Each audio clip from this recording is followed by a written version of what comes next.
et c'est la question de Jérusalem-Est. Je pense que cette question de la Palestine, il faut désormais la poser dans son entièreté et qu'il faut avancer dans la voie d'une reconnaissance. Ça veut dire quoi, ça, Dominique Gueule ? Qu'il faut avancer dans la voie de la reconnaissance d'un État palestinien.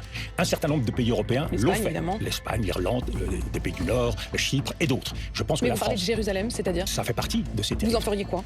Jérusalem-Est, ça fait partie de ces territoires qui doivent former l'État palestinien. Donc, à partir de là, que la France prenne l'initiative, avec l'ensemble des pays européens, si possible, de marquer la reconnaissance d'un État palestinien, c'est-à-dire qu'on fait l'inverse des accords d'Oslo, on commence par la reconnaissance et on règle en marchant l'ensemble des problèmes. Déjà, on a un principe de justice et un respect du droit international qui s'applique. À partir de là, je pense qu'il y a un changement complet qui s'instaure et nous réglons l'un des premiers problèmes auxquels se heurte Israël, qui est la question notamment du retour dans la zone nord d'Israël, puisque c'est une des grandes revendications du Hezbollah. De la même façon, deuxième pièce du Le dossier. Hezbollah se retirerait, vous pensez, un peu comme par magie ? Mais il faut que nous sommes actuellement en discussion avec les Américains, avec les Européens, pour un plan de paix en 13 points, pour appliquer la résolution 1701 des Nations Unies, dans lequel il y aurait à la fois un retrait des Israéliens et un retrait du Hezbollah.